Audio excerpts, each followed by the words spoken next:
Bonjour et bienvenue en ce 10e jour du calendrier de l'Avent de la bibliothèque de Brielle. Chaque jour on se retrouve et on lit une jolie histoire pour attendre patiemment le soir de Noël. Aujourd'hui nous allons lire la jolie histoire qui s'appelle « Le merveilleux Noël des rois et des reines ». Vous êtes prêts? Le jour de Noël approchait et comme chaque année, la reine Joujou écrivait une très longue lettre au Père Noël. Cher Père Noël, j'organise cette année un réveillon royal. Et je voudrais avoir énormément de jeux et de jouets pour m'amuser avec tous mes amis rois et reines. Voici les cadeaux que je voudrais. Et comme chaque année, la reine envoyait sa missive jusqu'en Laponie, au pays du Père Noël, par avion télécommandé.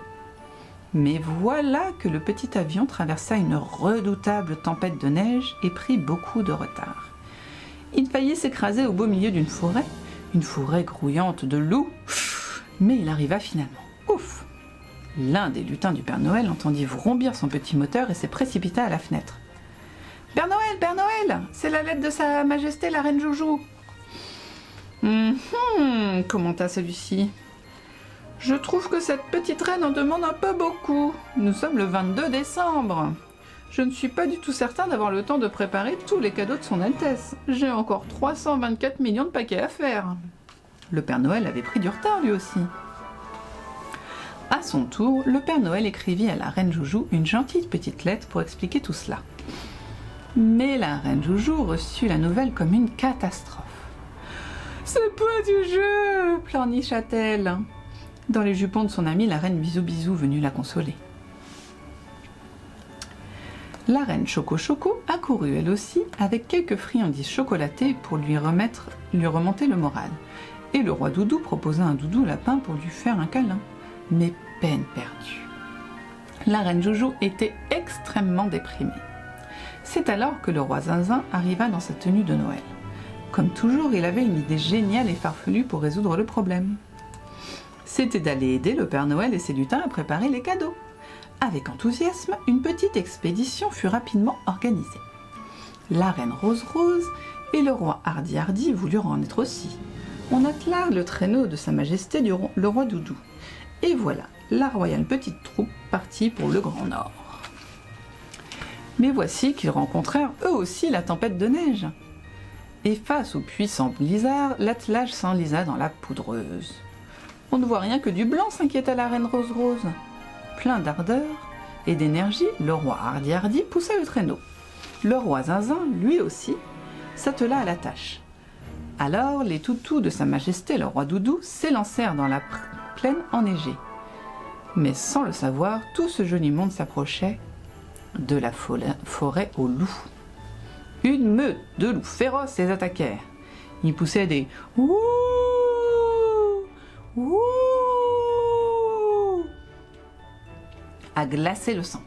Le roi Doudou fit partir ses chers toutous qu'il ne voulait pas voir finir entre les pattes des loups affamés.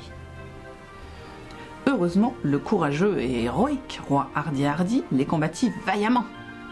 Il avait déjà affronté des dizaines de dragons, alors ces mauviettes de loups, il en faisait son affaire.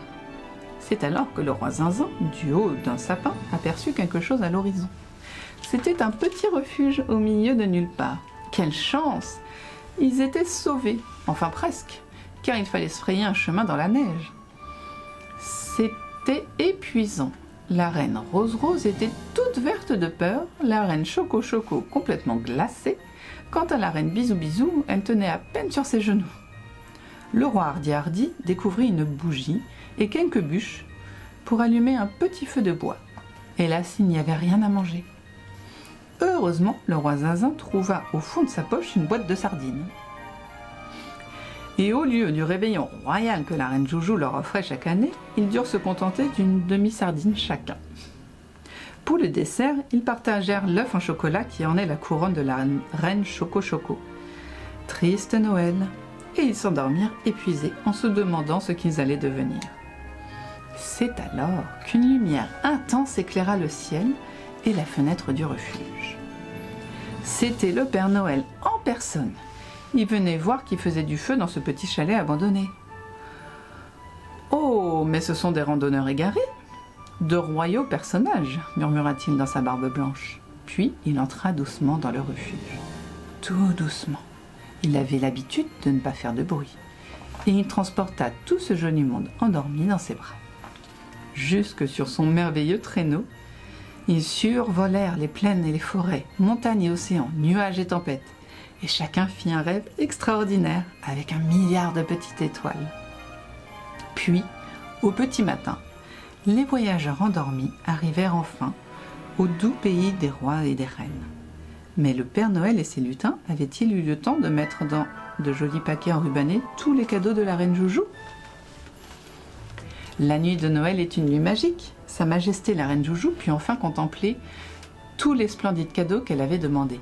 Pas un ne manquait. Souverains et souveraines de tous les royaumes s'étaient réunis chez elle pour découvrir leurs cadeaux qui, cette année-là, étaient plus beaux que jamais. Bizarre, j'ai rêvé que je volais sur le traîneau du Père Noël, s'exclama le roi Zinzin en s'éveillant.